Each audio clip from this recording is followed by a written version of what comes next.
We're at the tail end of moving, so there's a bunch of junk and not junk in both of our cars. My car is a bit more full to accommodate a baby, so today we're taking my fiance's car. I'm gonna do a little drive around. It's Naomi's first/second snow day. It was snowing the day she was born, but this is the first time she was able to stand on her own 2 feet and look out the window and see it for herself.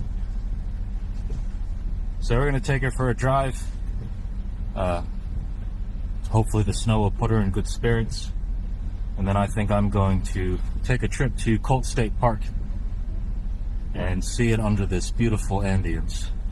And then for that, I get to clean off my car because I'll be taking my car instead.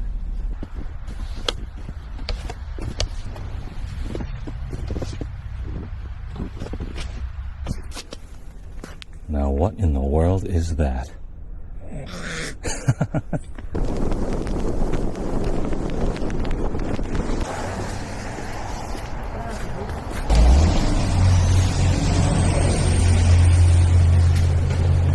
Could I have an oat milk cappuccino, please? Oat milk cappuccino, large or small? Large, please.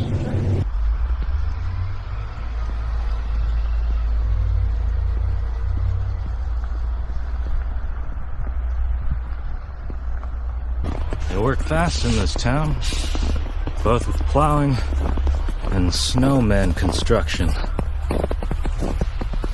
It's not a surprise, Bristol's a nice town.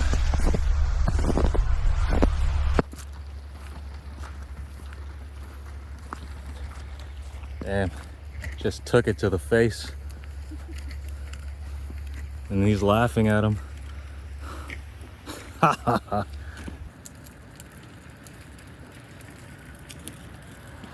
Show him.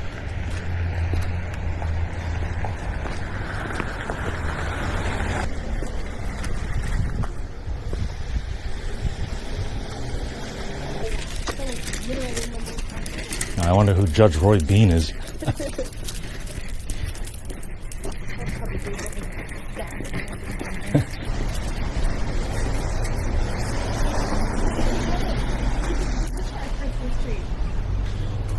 That looks like a Hannibal Christmas tree. It's also not child friendly. I mean, is a regular tree child friendly? It's actually...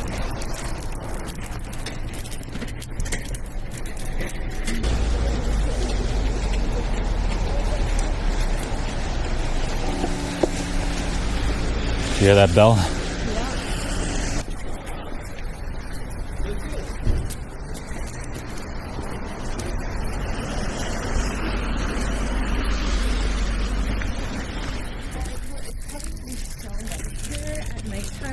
I mean, when they turn on these lanterns and throw on the Christmas lights, it's gonna look like a Hallmark movie. I know.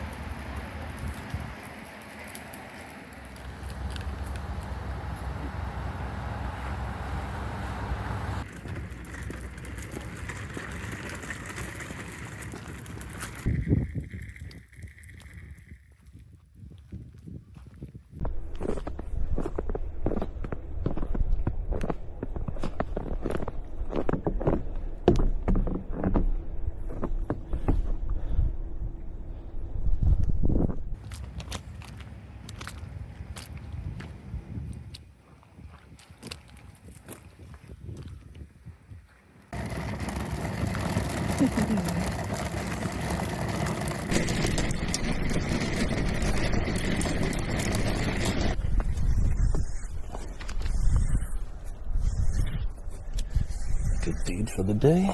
Nice shot. Well, that was Bristol Town Center, downtown Bristol. Now off to Colt State Park, but before I do, I have to sort through this mess of a storage garage and find some stuff to pack up this pack with. This is a new pack I got, the Gregory Paragon 48, and I'm taking it on a pretty decent hike tomorrow or the next day with my friend. And I'd like to test it out here, figure out any quirks now rather than, well, when it's much more unpleasant to. So I'm going to pack it up with some extra weight, head over to Colt State Park. A lot of people don't know there's actually a small hiking area there, but I'd like to see the whole park. So this is the the moving mess. All of this eventually has to be sorted into storage or into the living space.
That landmass right there is Prudence Island, a gem of Rhode Island.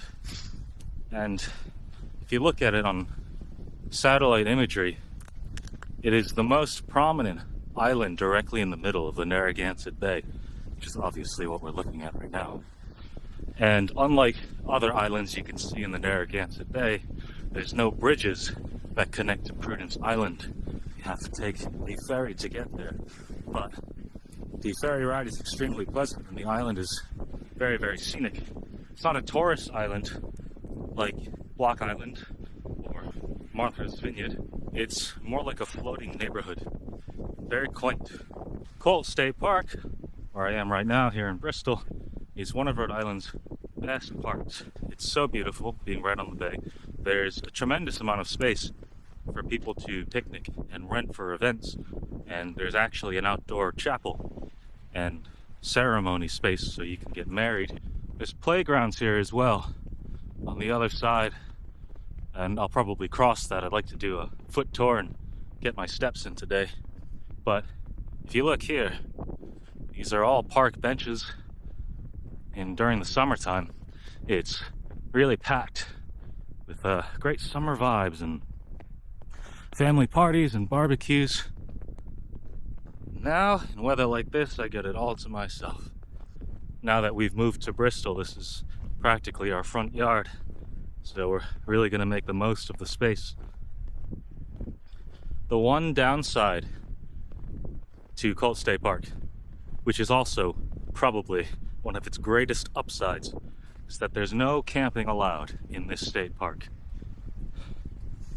Downside, because I'd love to do that, and honestly it kind of looks like I'm about to. But the upside being, if this place were to allow camping, it would turn to trash very quickly. You just can't trust people to have nice things without abusing it. We can walk the shore to the hiking trails. It's relatively small, but it's a great testing ground, and that's exactly what I'm doing right now with this backpack. And I guess these shoes too. These are winter barefoot shoes. I've had them for a while, but we rarely get snow anymore. It was such a pleasant surprise to have all this snow come down. Almost feels like the winters we used to have back in my day.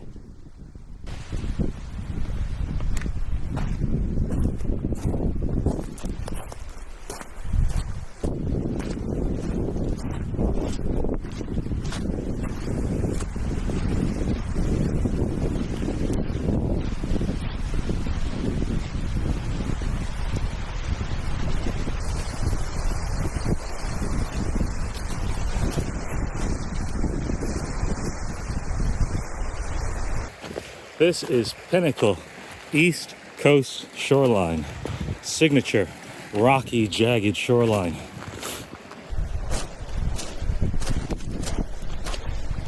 What do you say, maybe we detour onto the bay? This looks safe.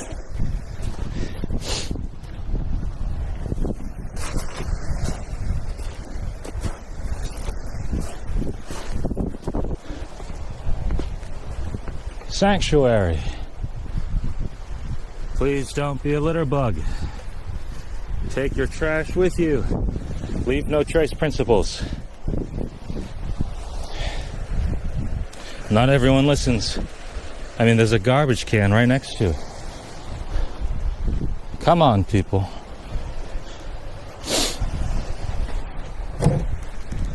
Oh, look at this.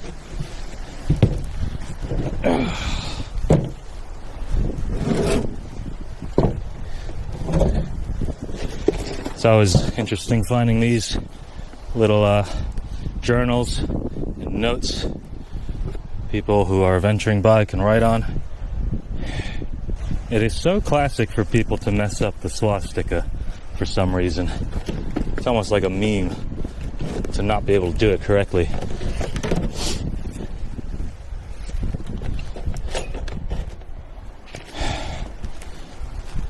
Ideas, thoughts, and dreams. All these pages I just flipped through are from 2025, right up until here, 2024. The sanctuary. Don't let this one get wet. You guys failed on that. I don't think I'll write in this one. Rearm the security system.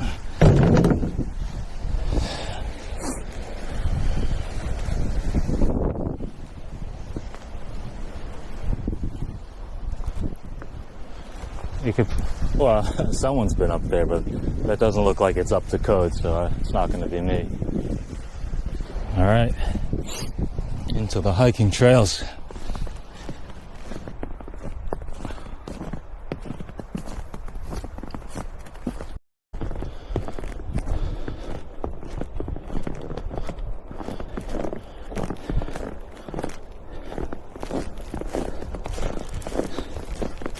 Hi. Good, how are you? Oh yeah, this park's full of them, and they're quite brave because you drive around, they'll just stay right next to your car. It's pretty nice.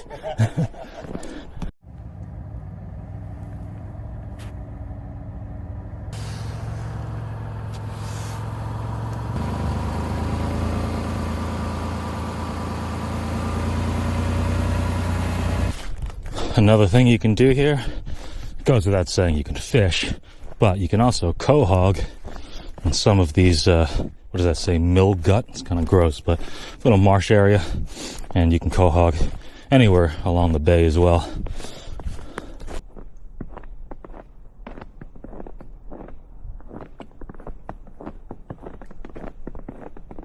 This tree is decorated. That's cute. Another little surprise.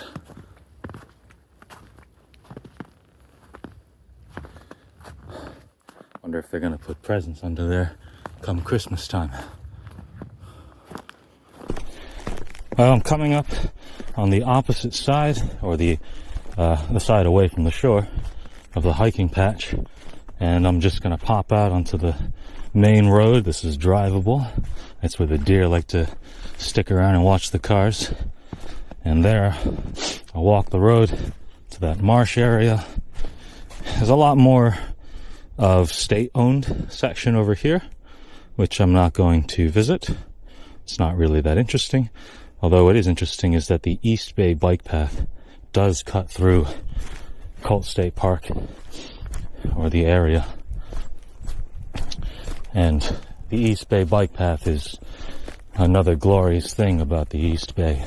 In my previous apartment, I was living right off the East Bay bike path, and that was where I was running, if not in the gym. So it's good to still be really close to that, with the addition of everything else I'm showing you. This move is a massive upgrade for our family.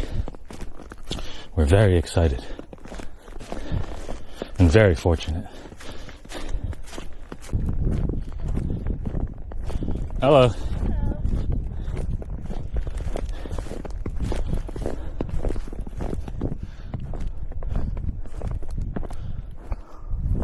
I guess I missed that sign. A lot of people do. So I've seen this from afar, but I've never gotten up close to it. It's quite a mysterious looking thing. Oh, it's a gym. It's an outdoor gym. Weighted squat exercise. Overhead press exercise. My goodness, this is so much better than the playground I thought it was. What else do we have? Tricep strength and torso stability exercise. Interesting. Upper body cycling exercise. Well, that explains why I never see anyone over here. Don't get a lot of fit people in this country. But I am a gym goer, not to brag. And this is very cool. Got the pedal. Yeah, this is the lot area you can pull in and picnic out of your car. No campers and RVs allowed. Just over the stalks is the marshland. It looks like the tide is a bit high, but I'll get back to that. I'm gonna stop over here under that shelter and make myself a nice hot cuppa. That's Old English for tea.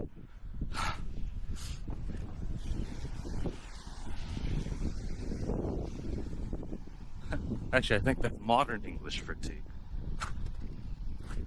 British English. There's also some pretty decent facilities. A lot of state parks really lack in the hygiene department.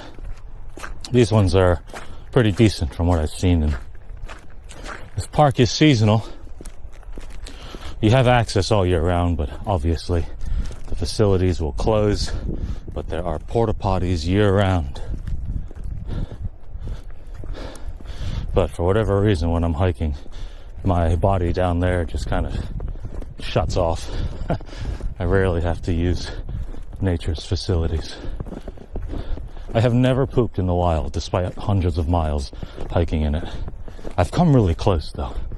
Anyway, we're only about 3 miles on today's hike/walk. And it's tea time. Sit out here, I guess. Really enjoy the weather, have a cup of tea in the snow.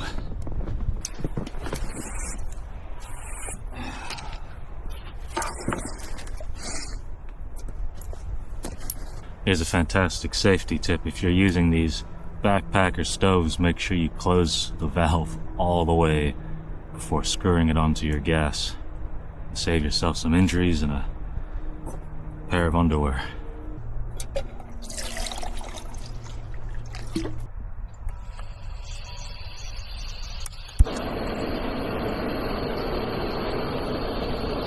It's 2:21, 32 degrees Fahrenheit. Feels like of 23 degrees. Doesn't feel too cold. There's definitely an ocean breeze at this park most of the time, but I run hot when I hike or exercise, so feeling pretty decent.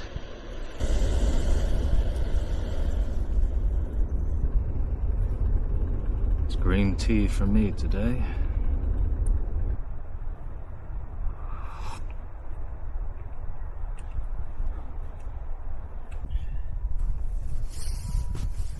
Didn't bring this stuff for nothing. Snow like this, in proper winters, things that look like winters anyway, have been becoming rarer and rarer in this area. It's the Northeast, so winters were generally very robust, sometimes disastrous. But the last few years, we barely got any snow. It's mostly just gray and depressing, and then we maybe occasionally got just enough snow to turn brown and gross on the floor. We haven't really gotten snow like this in quite some time. It's really relieving. The world is changing very rapidly, and oftentimes not for the better. Winter is probably my favorite season, fall or winter. I like it colder. I hate bugs. Like I said, I run hot when I hike, so this is just perfect. I hate sweating. I hate being sweaty and being dirty and sleeping sweaty and dirty, so I really want to get some winter hiking and camping in. And weather like this is just picturesque for my type of hiking and camping, backpacking. It's a lot harder now these days. Work has been very busy. Raising a family, building a family, quite busy. With the move and everything. Yeah, just busy. Hard to get away. But hopefully, more snow comes about this winter, and the stars will align and I can book a trip in weather like this. Do some car camping, something cozy. Or get an Airbnb, like the treehouse I did recently. Yeah, it's silly. A lot of campsites, campgrounds, are closed during the winter season. Obviously, I understand from their perspective it's not silly at all. But this really is prime camping season, fall and winter. And a lot of places close at the end of fall. They don't pick up for quite some time. But that's where, private places come in and also disperse camping or wild camping. So there's not only Hip Camp and Vrbo and Airbnb. Regardless of your opinions on any of those things, they do provide a lot of opportunities for some really interesting places. Places that are sometimes, probably oftentimes, far more interesting than a state campground. But there's also dispersed camping and wild camping, depending on where you go, where you can do it legally, and if you don't give a shit, there's plenty of places you can go where you can do it illegally. Those bushes over there. There are some state campgrounds that do allow all-season camping. It's just that they shut all the facilities down, and the reservation system is not there, not available. It's oftentimes first come, first serve. And parking is not available. You just have to make do. Essentially, they allow you to find your own way to a camp lot and enjoy that. They're not there. So a lot of campsites might not be shoveled, and you're going to have to shovel that on your own, but isn't that part of the experience? One of my favorite campgrounds, actually my favorite campground of all time, is in New Hampshire off the 302. It's in the White Mountains. It's called Dry River Campground, and I stayed there in a previous video where I was hiking, 2 days hiking and car camping in the White Mountains was the title of it, is the title of it at this time. That campground is really, really pleasant. It's right next to a river. And the name Dry River Campground kind of hints that it would be. It also tells you the river is dry, as in not really a river. And when I went there last time, it was not a river. It was totally dry. But that's not always the case. First few times I went there, it was definitely alive and well. And I think I can dig up some footage and show you that. But the point is that campground is one of a few that allows people to go in off-season and camp. You have to find other parking accommodations, but that's not an issue. Or you can just backpack in from somewhere else. So I think maybe that is on the list for this winter. We'll see. I was complaining about not getting a lot of winters down here, not getting the snow we used to. It's all true. But New Hampshire, up north over there, still getting quite a lot of snow, and they got snow much earlier than we did down here this year, naturally. So the winters up there, especially in the alpine zone at the peaks of the 4K footers, it's actually quite brutal, not lacking any winter up there. So winter hiking can actually be quite dangerous there. People are risky it all the time. So I'm still working out my plans for what type of winter hiking I'm going to do. What kind of camps I'm going to do. I'm optimistic and excited. I usually do all my trips solo. It's just easier that way, to be honest. But a friend of mine has recently gotten into hiking quite a bit. He's big on fitness, and he just started wanting to hike and backpack and camp. We did one backpacking trip together, a mini one off camera in Rhode Island. And then my last video, we went to one of my favorite hikes my favorite hiking areas local to Rhode Island, right over the border to Massachusetts, Allen's Pond Wildlife Sanctuary. And he really enjoyed that. And we did 13, 14 miles that day. And so he's getting into buying all sorts of gear and getting all the equipment. And I went through that phase too. I don't think I actually left that phase, but I went not too long ago on a spree of buying backpacks and shoes and clothing and really everything. Cook kits. I just love doing this stuff. And so I reached a point where I thought, okay, I think I spent enough money. I think this year. I think this year I spent more than $5,000 just on what I would categorize as adventure gear. And so I thought, I knew I reached a pretty good point where I should probably stop buying things. But then he got into it and reignited that passion for spending money on stuff, being quite materialistic. And that's why I bought this backpack, 48 liter.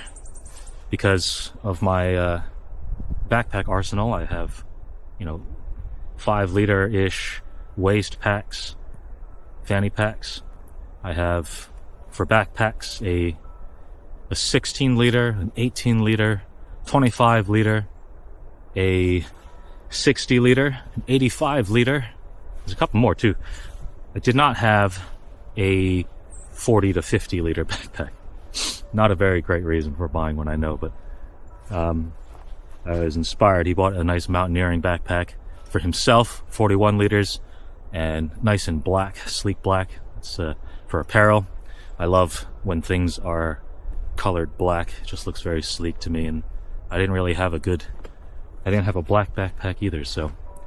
Anyway, he bought his fancy 40 liter black mountaineering pack, and he wants to test that out, so I went ahead and got a similar size range, 48 liter black backpacking pack. And I'm testing that out today, and the real test will be, I'm going to take him to Massachusetts tomorrow, the next day, to either Mount Wachusett, which I've hiked before, or to the Blue Hills Reservation area, just south of Boston. It's a really large hiking area. You wouldn't think there'd be one there, but it's very close to Boston. And I don't think we'll do it this trip, but there's a hiking challenge I want to do up there called the Blue Hills Skyline. It's a really varied terrain hike that is apparently difficult. I don't think that I'll find it too difficult, because the White Mountain hikes that I've done are notoriously difficult. They're essentially nationally recognized as difficult amongst hikers. So I can't imagine that this place will be that hard. But something to make it harder for myself is that the Skyline, the challenge, which you get a patch for if you do it, is to hike a trail called the Skyline from one end of the Blue Hills Reservation to another. The mileage is something like between 7 and 10 miles. I'm going to have to check that, but to make it more of a challenge, I should get 2 patches, is that I intend to park at one end, hike to the other end, and then hike it back to the car, so double the distance, something like 15 to 19 miles. We'll see. So, figured I'd just talk to you over a cup of tea and share some of my future plans, my future ideas for what I'd like to do. I've grown quite attached to the idea of documenting my trips and sharing them. Makes the trips solo a little less lonely, and I would love for my daughter, when she's older, to look back on some of my trips that I did by myself and with her, just documenting my life. This is a journal, video journal, a log you might call it, a video log. Yeah. I actually do have to pee now, but I think I can hold it. It's time to pack up. Funny story about my friend. That first backpacking trip we did, it actually did snow. It actually hailed. And he was basically brand new to doing any such trip where you hike in with your stuff and you sleep with whatever you brought in. And he was being very confident that he was going to be fine without some warm gear I was offering him. I offered him, because we weren't very far from our car, I offered him we could go grab a wool blanket. It's going to get cold tonight. It ended up getting below freezing, and it ended up hailing. Feels like was probably somewhere in the 20s. I'm only guessing though. But I offered him more blankets, and like I could just tell the gear he purchased was the run-of-the-mill sort of budget Amazon stuff. He had a cheap sleeping pad that had probably a fictitious rating, just like cheap stuff. So he declined all of my help, and he ended up almost freezing to death in his tent. He woke up in the middle of the night, freezing cold, and he had to use his emergency blanket, those orange foil blankets for emergencies only. And that's what kept him warm that night. Actually, it didn't. That's just what kept him from being more cold. I slept fantastically. Well, he's since learned from that. If someone with more experience than you in something like going outdoors tells you you're going to be cold and you need better stuff, you should listen to them. Or not, because you'll learn way more that way. If you survive. So here's one section of facilities, which are almost certainly closed right now, but right next to it is the ceremonial area. Permit required. Not a bad place to have a wedding, or whatever other ceremonies you can think of.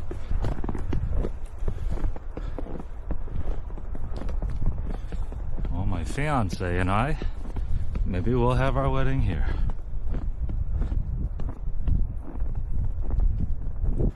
Definitely not during this season, though.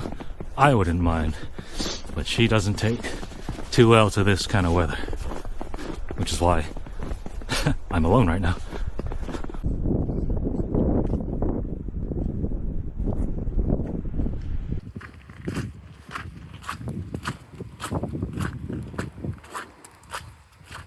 I'm fairly into the bridge, almost in the middle of it, and you can see the bottom under the water is very, very close still. So it's quite shallow here, which makes it very good for those cohogging-like activities. And we have the main bay funneling inwards, it seems.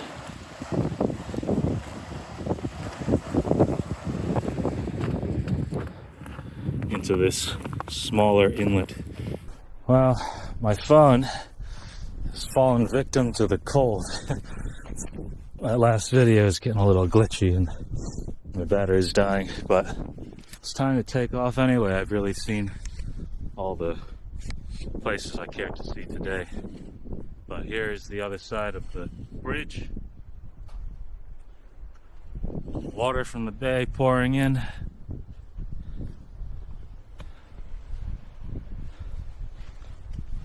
It's time to make our way back. Check it now. Since the trip is coming to an end before my phone dies, the tracker says I've been out here for 2 hours, 13 minutes thereabout. About 4 miles of walking and hiking.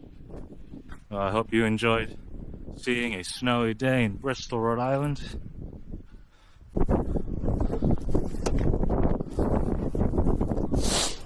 Oh.